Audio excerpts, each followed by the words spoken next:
Hello, Storyscape viewers, escape artists, escapers, whatever you call them. So, first of all, I want to thank Fox Next for beta rewards. That is, first timers or people who are early testers getting 100 free diamonds, which is pretty cool. I've had it pretty much since launch, I would say, pretty much since the beginning. And so I've been following it, and it's really nice to know that. Also, Eternal City apparently is getting revamped, and I think that's something that's kind of necessary. My opinion of Eternal City is that the first chapter is really confusing, and the second chapter you're like, what's going on? Because it's pretty much a long chapter that is a character creation page in a way, and so it's really confusing. But that'd be interesting to see how it changes. I'm not sure if I'm gonna play through it again though. But who knows? So how do I? Oh.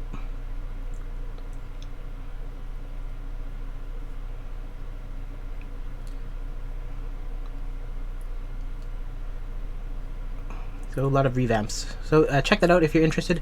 But for now, let's get back to the X-Files. So X-Files, new episode. Episode 7, Ashtags Part 2. Dexler and Special Advisor John Doggett question employees of a Silicon Valley startup and its contemptuous CEO. They discover something far more sinister than toxic corporate culture. Alright, got my church's chicken waiting for me. And let's go. Oh no, it's still downloading. So I had a huge preamble. Hopefully, well, you guys know to fast forward.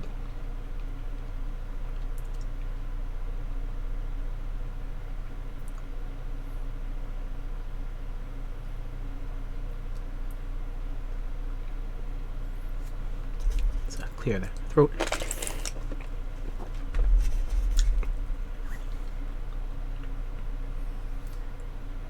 Soon.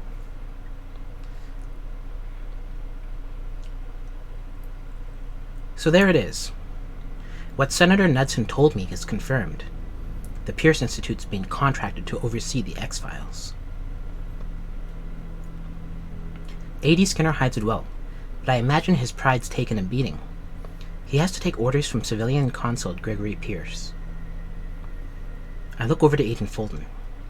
He doesn't seem to be a fan of this development, even though Pierce is his mentor. Fulton, you're excused. I need a moment with your partner. Fulton gets up to go, then stops at the door. He looks at me. Okay, guess I'll see you when I see you, Dexler. Not if I see you first. As Fulton heads out, I make a face at him. He chuckles to himself. I turn back towards Skinner, hearing the door close behind me. Agent Dexler, I know you value the X-Files' existence. That's why I'm coming to you. The Pierce Institute is being granted power without precedent. It's concerning to say the least. You'll be in the field with Pierce's people. I want to know everything they do and say in your presence. Of course, or don't you trust them? Or, I don't want to be a spy. Hey, this is exactly what I wanted. Of course. Sure, I'll keep you informed, sir. I'd love to leave the discussion at that, but a nagging thought won't let me. What am I to make of you sending Agent Fulton away? Can I trust him? This has nothing to do with Fulton as an agent. His relationship to Pierce, good or bad, skews his perspective. I need dispassionate, unvarnished reporting. That's what you'll give me.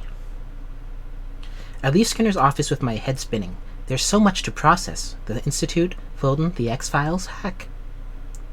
This Hey Guys person calling me, claiming to be founder of the Magic Bullets group behind the hack, saying he wants to help me. I wonder how Skinner's senior agents are reacting to the Pierce news. They must see this as an insurrection. No way Mulder and Scully are just going to accept the Pierce Institute's oversight, right? Let's play a Scully and see the truth. Special Agent Dana Scully. Oh!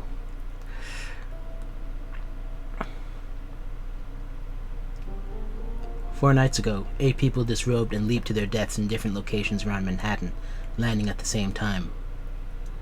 I saw something about the suicides, but not the precise timing. Are you certain?"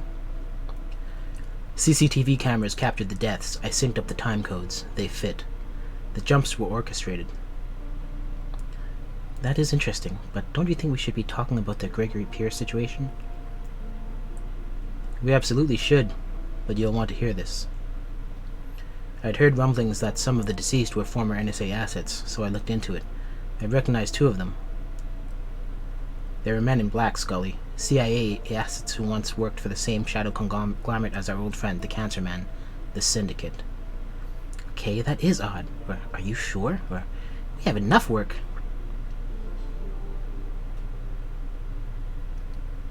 You say you recognize them.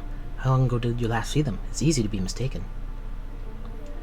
I'd love to be wrong on this, but hear me out. It's a doozy. I mapped the points of impact. Turns out they line up with the stars of the constellation Ara. Astrology, aside from their fondness for extraterrestrials, that doesn't sound like the Cancer Man's group at all. No, it doesn't. Besides, which the Syndicate's been all but defunct for some time. I doubt they're behind this in any direct way. In Greek mythology, Ara is the altar on which God swore an alliance as a prelude to war against the Titans. I've confirmed that 3 of the other suicides were also covert government operatives. That's 5. Could be that all 8 of them were. Meaning what? They're a symbolic declaration of war? By whom? And against whom? Don't know, but the Syndicate's absence has left a vacuum. Surely other consortiums of politicians and tycoons have sprung up in its place. It may be that some of these groups have allied to take out their rivals for control of global politics. Why the suicides are pretty far-fetched, or their rivals, or one big rival. It makes more sense that they team up against a single existential threat, a group more powerful than any of the others. That does make more sense, Scully. Maybe a group exists that's approaching the reach that the Syndicate once had. Could it was an occult-based ritual, a sacrifice designed to imbue them with good fortune or power for what lies ahead. Mulder. Alright, I know that's a sigh. We should keep an eye on it, that's all I'm saying. We live in very uncertain times, Scully. Is that a constellation, or is it just a map, a random sketch? There's an understatement. Our future's hazier than when Deputy Director Kirsch was our supervisor. This is so far beyond. The Pierce Institute, a consulting group, is working within the highest levels of the FBI. Skinner may have gotten us a pass, but Gregory Pierce has no business managing the X-Files or the new agents. I agree with you. Or Pierce might be okay, or we can help Dexler and Fulton. If nothing else, we can use our autonomy to provide cover and guidance to Dexler and Fulton should the need arise. Yeah, maybe. Remember that Pierce is practically Aaron Fulton's dad. I'm not all that sure we can trust him. You know Pierce better than I do, Mulder. What do you think his intentions are? 2 things I can say for sure. He likes to be in charge, and he obsesses over unfinished business. There could be something between him and Skinner that we aren't privy to. Maybe this is about one killer Pierce could never catch, or identifying the coach killer in time to save Fulton's family. Mulder, did you go somewhere? Thinking about Fulton and Pierce, it reminded me of another version of the altar myth. In it, Zeus was fed his own skin by the king of Arcadia. In a rage, Zeus killed the king's 50 sons and cursed the king. Then Zeus brought his son back, Arcus, back to life. He became the Empire's greatest hunter, an unprecedented weaver, and most powerful king. A vague but ominous omen. Or you've got to be joking. Or forget the suicides, Mulder.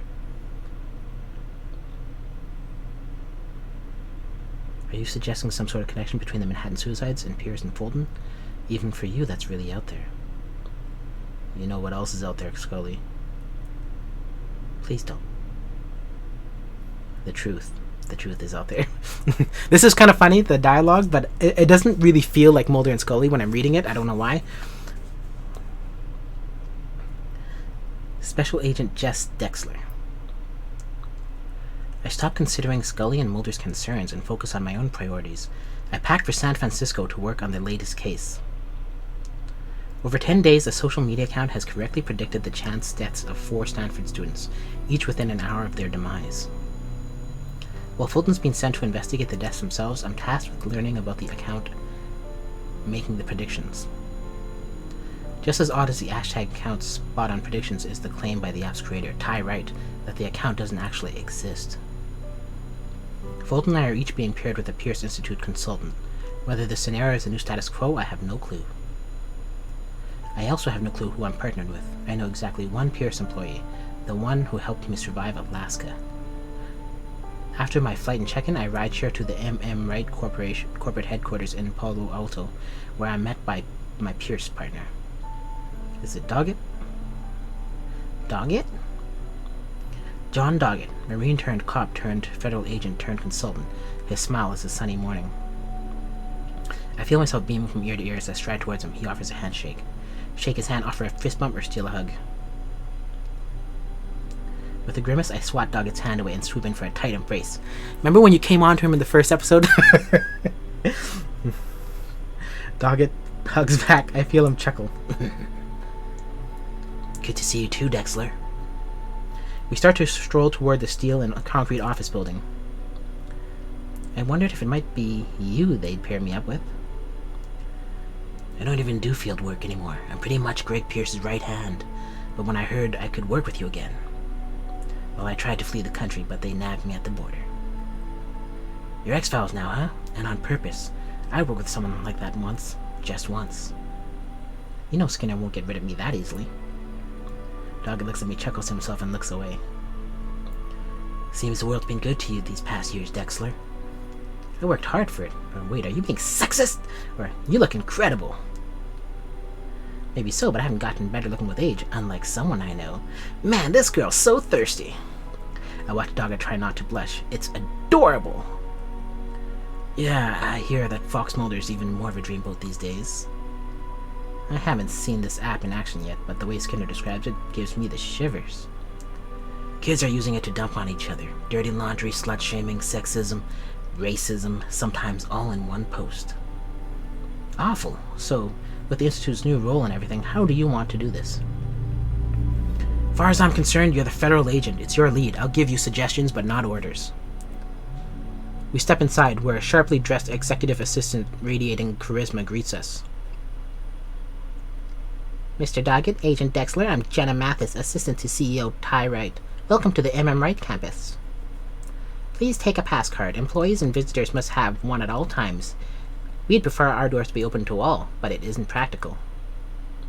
We follow Miss Mathis from the roomy atrium into an only slightly less roomy workspace illuminated by indirect sunlight from large windows. A couple dozen young coders occupy open station. It sounds like Brooke is babbling somewhere, but I don't see it. Despite the lovely atmosphere, the coders look hopeless, stressed, and exhausted. As Miss Mathis takes us to Ty Wright's office, she tells a polished version of the write-up I read on the plane. Wright worked non-stop for months on the code for the Radar app in his studio apartment, she says, living off credit cards.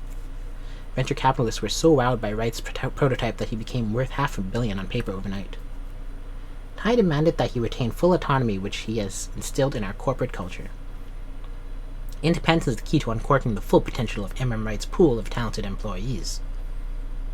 Do you work better alone or with a team? What are your goals? Letting each individual decide empowers them. Cool idea. Or sounds like Easy Street. It's like, but you're a hap. It's gross. Instead of having a set routine for everyone, you build a routine around each employee. I like the concept.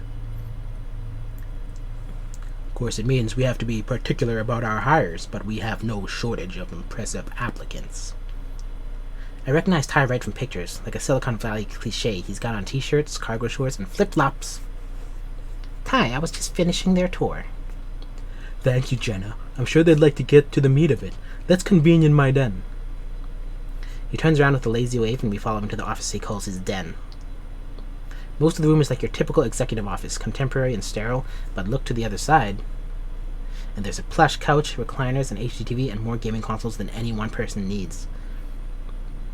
Sir, I don't want to waste any more of your time or your partner, so I'll just put it right out there. Wright sees the older white male and assumes he's in charge. I'm an afterthought to him. How dare you? We're not trying to hide anything. That Ashtag account absolutely does not exist on our servers. But even if Ashtag did exist, my company's not responsible for messages, ratings, or reviews posted on Radar. Death threats included. It's in our terms of service. Any Ashtag theories? Aren't you morally responsible? Or Ashtag exists. You won't be offended if we don't take your word for it about that account. Check what you want to check. It's your time to waste. He turns to Doggett with exasperation. Dude, come on. Don't you have any questions? Doggett takes a quick glass towards me, probably to see how much steam is coming out of my ears. Yeah, how do you feel your employees are handling this Ashtag business? Anyone in particular seem off to you? Security Chief Roberto, he's taking it kind of personally. It's driving him nuts that he can't figure it out. There have been a few who want me to pull the plug on the whole thing, but that just isn't possible. Why not? Wright squares off to face to me. His expression says he's had enough. Because it isn't. Whatever you and your girl need, let Jenna know, okay? Thanks. Ooh, what a bastard. Wright saunters over to his desk and pretends to look at emails. Jenna ushers us outside and closes the doors. Click.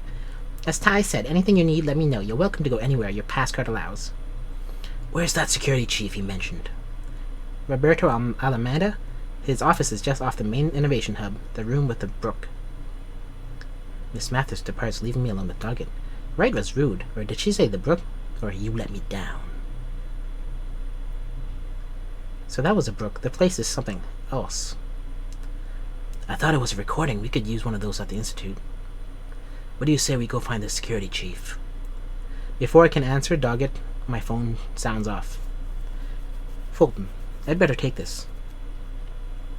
Tell him hey from me. I'll find the office and swing back. Fulton, what's up? I had some downtime, wanted to see how things are going over there. Not much to say, or the CEO's a turd, or it's swanky. You should see this place. The next time I'm in the office, I think I might cry. Maybe so, but I bet some people there are ready to cry too, with everything going on. They pride themselves on letting their employees create their own trajectories. But all I've seen are coders with bloodshot eyeballs and dark clouds hanging over them. Well, that all sounds like fun. Who did Pierce pair you up with? Doggett, he told me to say hi. No kidding. He swore off fieldwork last year. Huh. Fulton pauses, presumably expecting me to say more about Doggett. So that's everything from this end. How are things on campus? Turns out 2 of the Ashtag victims knew each other, used to hang out together. Oh, really? And the other ones? No connections there as yet, but I feel like we're just scratching the surface. If they're all connected in some way, even casually, that would really be something. Fulton looks off, seeing something. I've got to go. Talk to you soon. Found the security chief's office. What did Fulton have to say? There's a connection. Or hi to you. Nothing much. Let's be professional for now. 2 of the victims knew each other. College students on the same campus. Hardly a surprise, but it could be something to go on. Come on, I'll take you to Alameda. We'll make it to Mr. Alameda's office door, finally catching sight of the lovely calming brook along the way. Bass and heavy metal riffs penetrate the door as I knock progressively harder. I think maybe Mr. Alameda could use some brook time. After I pound with the side of my fist, the music stops. A few seconds later, the door opens. Who the hell are you? We're met by a ragged, unshaved man. His eyes seem wild and exhausted at the same time. Agent Dexler, FBI, this is Mr. Doggett. Are you Security Chief Roberto Alameda? That's what he says on the door, isn't it? What is this, the Ashtags thing? You got it? What else? Or let us in. That's right. Mr. Mathis says you're the one to talk to. Well, thanks for that, Miss Mathis. You're always so helpful. Mr. Alameda steps aside and gestures for us to enter. He's in a real mood. Before I even enter, I brace against the wafting smell of 10 kinds of takeout and a pungent body odor. Empty energy drinks, crumpled paper, and styrofoam boxes litter the room. Hard to believe he's allowed to keep his office like this. Alright, so you want to know how someone's posting with an actual account, right? Without an actual account. You figured it out? Mr. Alameda makes a face like I'm a complete idiot. I can show you what I do know. Here's the first post I pulled from my own app feed. The monitor displays the posting from the Ashtag to the first victim. At clean air, you die now. Hashtag. The only data is the timestamp, the account name and avatar, and the text of the post. There's no metadata, no unique key, account ID, IP of origin. It should throw errors and reject the post, but that doesn't happen. It's like it bypassed our servers and went straight to the apps. But the app has a handshake to confirm all data comes from us, so... In other words, it's being sent directly to individuals' phones with no way to identify the source. Must be frustrating, or who's to blame, or maybe an inside job. Someone had to have screwed up some code somewhere for this to be possible. I'd love nothing more than to find someone to pin this on. That would be heaven. We've been peer reviewing every function, every object, every line. Nothing's out of place. Even if one of ours made Ashtag, they can't cover up their code. Someone would find it. Mr. Alameda drifts off, staring, troubled at his large ceramic coffee mug. He must be stressed to no end. This is true. I'm an app developer, and APK files can be decompiled. I mean, you would be able to find it. I look to Doggett, who's waiting for me to continue, awfully different from working with Fulton. Then I look to the mug, which reads, "Number 1 boyfriend," based on the rings inside coffee's been evaporating in it for weeks. Mr. Alameda, what do you think of the app? What do I think? Its architecture's incredible, elegant complexity. But Radar itself, how it functions out in the world. I hear the complaints. A lot of people here, they wish they could be working on anything else. But me. But me? Alameda sours even more, which I didn't think possible. I wish I'd met my ex on it. Then I could warn everyone, yeah, she's hot, but what a frigid bitch. You're awful. Or any other pertinent info? Or did you know the deceased? I pretend not to hear that. Is there anything else you can tell us? Anything out of the ordinary with the systems or employees? Nothing really. We had a brief server load issue a couple of weeks back, but it's self-corrected. And the staff, everyone's doing their best, but the mood's down, I guess you could say. I can imagine. Okay, I think we're done here. Doggett? Yeah, we're done. Any developments, no matter how trivial, be sure to let us know. We step outside and close the door behind us. Death metal immediately starts up on the other side. So far, everyone seems extremely well adjusted with the healthy views on women, so that's good. Doggett reveals a hint of smirk in case his deadpan sarcasm wasn't apparent. So what do you make of this whole Ashtag thing so far, Doggett? It won't shock me to find out someone here is behind it. What about you? It's paranormal. Or agreed, it's someone here. Or maybe hackers? Let's see.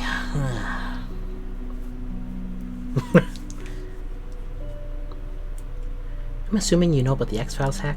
What if it's them? The magic bullets. Seems like something they might pull, and there's at least one old X-File involving precognition I'm aware of. Even if it is them, it doesn't help us get a handle on what's happening and how to stop it. Look, you've handled yourself fine so far. Let's split up. We'll cover more ground. Doggett heads back towards the executive level offices. I decide to drop by some workstations. The employees are less upfront about it in groups, but it's clear they're overworked, mistrustful, and low in morale. In spite of their woes, they say they're grateful to Tyrite for their hands-off approach to leadership and fearless trailblazing. I wonder if they've fallen victim to Stockholm Syndrome or gaslighting. It doesn't make sense otherwise. Yeah, I mean, if they had all that freedom, they shouldn't be that upset about their jobs, but I understand how the current situation, you'd feel bad about it. Passing by a conference room, I spot a young woman inside. She's typing on her laptop at great speed with a grin on her face.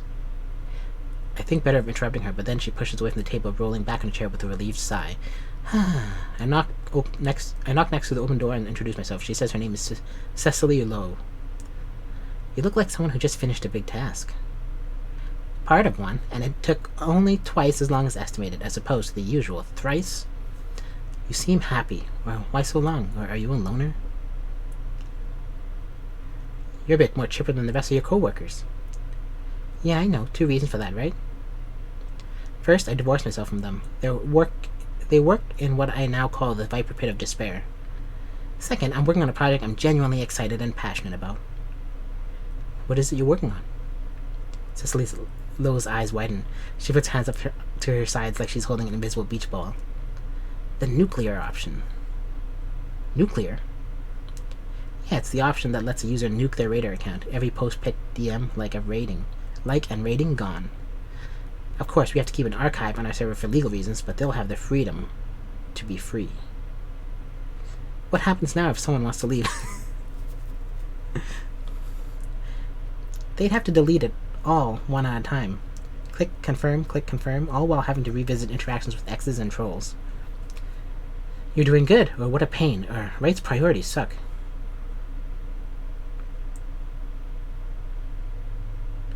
What you're trying to build should have been there from the start. What was Wright thinking? Well, it happens around here, right? People start following their muse and end up chasing dollar signs they might not even realize. Kind of wonder if that's what got into Danny. Danny? Did you not hear about Danny Bright yet? He was team leader on the project I'm doing now. He's one of those kid geniuses, graduated high school early, full ride to Stanford. He's been here for 2 years already, but he's only 20. He could have had his own startup. Why did Danny Bright stop leading your team? He lost interest, something he wanted to do more, and went off into the corner. I haven't seen him in months. Once Danny went solo, everyone else on the team did the same, leaving just me. Last idealist standing, I guess. Saying it out loud makes Cecily Lowe see the reality of it. She suddenly looks like she could sleep for days. Felt like we were actually making progress before. Maybe it'd help if I could figure out why my queries won't update the data source. Sorry, I've got so much to do and no end in sight. Seems like the final result will be worth it, but getting there's been a real slog. Her query won't update the data source. Keep at it. You should quit. Or need anything? You know, I could grab something from the kitchen if you want. Serious? I would do anything with PB&J. Chunky peanut butter, strawberry jelly, white bread, or did you just mean like a coffee? No, I'll hook you up. I offered, didn't I?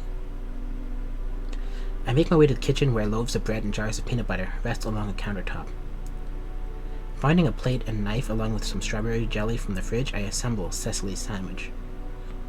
When I return to the conference room, Cecily's asleep, her head in the forearms. I quietly set a plate on the table and leave her to rest. It occurs to me that only radar users can be Ashtagged.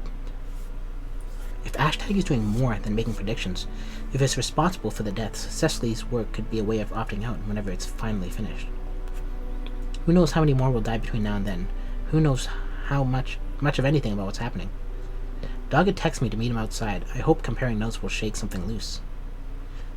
I learned that I wouldn't want to work here, but not a whole lot else. What about you? I had myself another talk with Mr. Tyrant. I guess you could say it was man-to-man. Oh, really? I can see it now. Steely John Doggett, browbeating Tyrant into submission, Wright spilling his guts out of fear. Or maybe Doggett played the locker room talk angle. I could usually get my fellow Marines to confide in me that way. Let's play as Doggett! John Doggett. Mr. Wright, I wonder if I can have a word. Not now, man. I'm busy thinking about stuff. The initials in your company, MM, whose are those? Stands for Mike Makes Right. It's a pun. Now please leave. I realized it made it sound like talking to me was a request. It wasn't. Oh my god, you people are exhausting. At least you don't have your little lap lassie around. Let's get over this. Berate him about women, view him as a suspect, or play along? What should I do? Let's get on this guy's side. Hey, that's the whole point. I figure we can finally talk as men, right? It's about time. You were being such a beta cuck before. Letting her take charge. Probably think I'd impress her, right? That isn't the approach you would take? Oh, hell no, dude. You've got the oscillate. I got a gentle caress don't mean a thing without a backhand now and then. You gotta make them feel like crap so they crave your love. Man, I can see why you're not married. Total soy boy. Admire his insight. Ask about soy boys, or defend your prowess.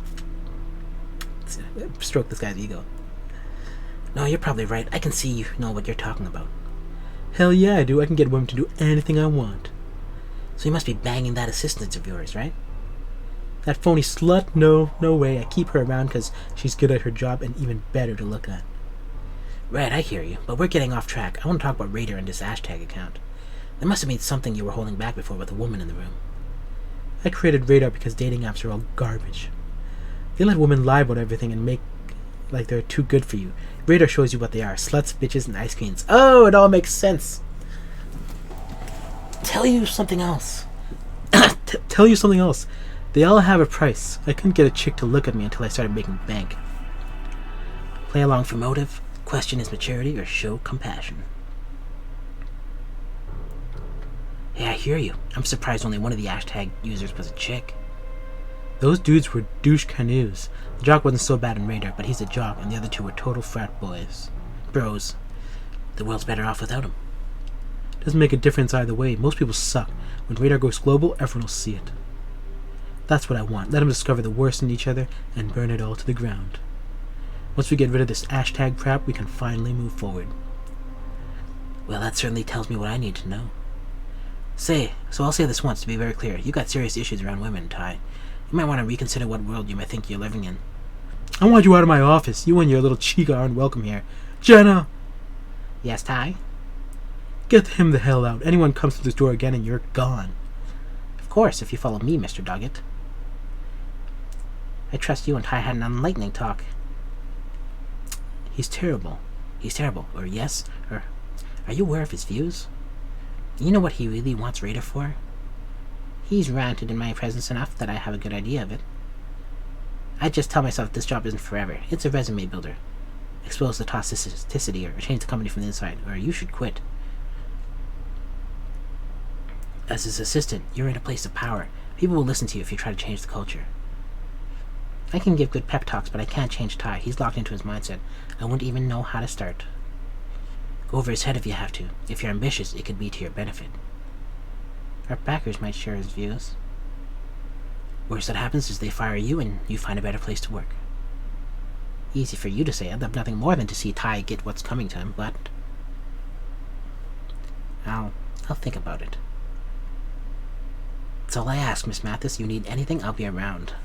She basically runs the company, so you have to recognize who's putting in the work. Special Agent Jess Dexler.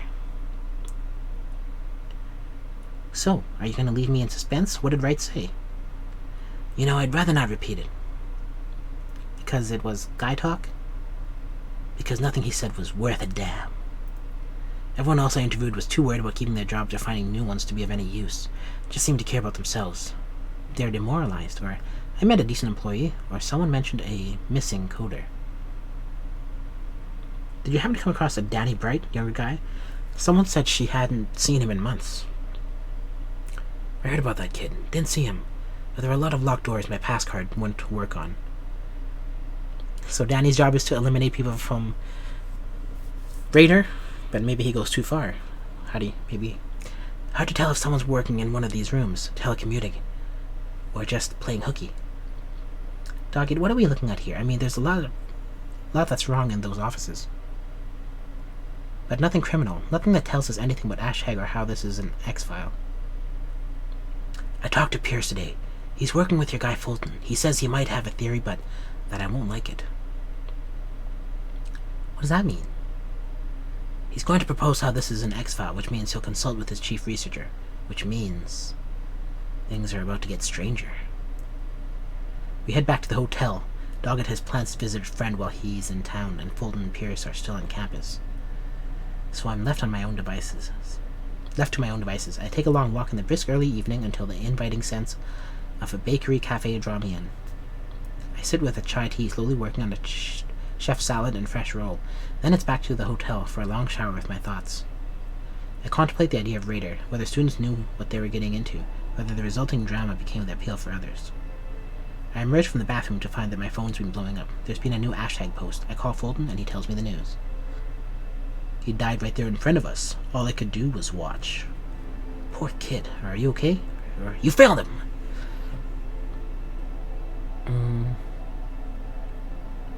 How are you dealing with it? I'll be alright. It was just freaky. We had him safe and sound. Help me understand what happened. He died from a violent seizure caused by what? The medical examiner says Park, the victim, his episode of epilepsy meds had somehow been replaced with insulin. The high insulin increased the severity of his seizure. Officials' word is he died of SUDEP, which is sudden unexpected death in epilepsy. Local police are checking with the pharmacy about the medication mishap. I think they'll find it was a computer error. Why do you say that? Park's one of those gifted kids who went to college young and developed a thick hide of hubris to protect himself. I'm saying he was a jerk. My theory is someone's manipulating computer-controlled systems to cause these accidental deaths. Obviously. 3 of the 4 victims have a clear history of cruelty to others. That may well be what connects them. Decent theory, or this is paranormal, or it's a weak connection. That's a decent. I see how you might get there. Not sure how you'd manipulate all those elements to guarantee someone's death inside a 1-hour window. No, me neither, but I'm having a hard time with any other explanation for the motive and methods behind Ashtag. Anyway, I need to finish up here. We'll talk tomorrow. I try to sleep, but everything about the case and my day churns through my head. The bitter comment Roberto Alamedo made about his ex, Fulton's theory of the death as retribution for cruelty, the mood at MM Wright, all their locked doors, the coder Cecily Lowe's frustrations and challenges. I take a shot in the dark by texting "Hey guys," my mysterious hacker contact. If he's really a magic bullet, one of the people who hacked the X-File, he'd know if they were involved, or he might offer some insight. I doze off waiting for a reply. When I wake up in the morning, I check my phone. No response. It's like he's not even there. Like, I half remember a dream where Danny Bright, the kid genius I've never even seen, was blocking Cecily Lowe from updating the database. Something clicks into place. Like Cecily, Danny Bright sequestered himself, but he's probably somewhere more secluded than a conference room. I call Doggett and tell him to meet me at Imram Wright. Then I wake Jenna Mathis and grab a rideshare. I don't mind telling you that I do not appreciate being brought into work before 8. Deal with it, or sorry, or want to go to jail? Don't mean to be a bother, but this is important. Your pass cards, they tell you who's here and who isn't, right? I need to tell me which employees are here right now and where. Miss Mathis pulls up from a list from her tablet. Let's see, custodial, some early risers, Cecily Lowe, she probably worked at another all-nighter. What about Danny Bright? Bright Daniel, yes, he's, says he hasn't left in over 2 weeks. Where is he? Take me there now. Miss Mathis leads me to his server room. She is reluctant to let me in, but I convince her Danny Bright is in danger. She opens the door. Danny Bright isn't in danger. A plugged-in laptop rests at the center of the room. Around it, grooves appear to have been etched into the concrete floor. The arcane geometric grooves are filled with blood from the slashed wrists of a man propped up against the wall. I hear a whimper and a thump behind me. Miss Mathis is passed out at the entrance. I walked over to check on her as Doggett strides down the hall. What the hell is going on? What happened to her? I look inside. Check her head. Or I punched her. Why is that? Why is that even an option? See if she's bleeding, would you? I turn back to the room and head towards the body, careful not to step in any blood. His pass card hangs from a lanyard. Sure enough, it's Danny and Bright. He's been dead for some time. She'll be okay. Oh my god. Doggett looks over the patterns with great puzzlement, then crouches in front of the laptop. I join him. Running some kind of code. Looks gibberish. I see English, Cyrillic. Whoa, there's Aramaic in there. Doggett points to the screen. Hey, look at that. Stephen Park, Randy Tully. All 4 victims, and more names. 10 names nested inside a loop, what looks like a conditional loop. Included in the list are 3 people not in the app, 2 MM Wright employees, and finally, Ty Wright himself. What is this we're looking at, Dexler? This is Ashtag, and its work is far from over. Oh! So, some kind of program on loop designed to kill people. Pretty interesting take, direction that the story's going. And obviously we're so friendly with Agent Fulton. And so, yeah, that was a pretty good chapter. I liked it a lot. And now I'm going to continue eating my church's chicken. Obviously, I want to hear your comments on this, so if you like it, leave a comment in the box down below. Like, share, subscribe. Make sure that you stick around next week for the next video. Every Wednesday, I read a new X-File. Very good story. Once again, thank you to the Fox Next team for giving 100 diamonds so that we can make some interesting choices. And, spreading the love for its testers. And I guess I'll see you in the next video.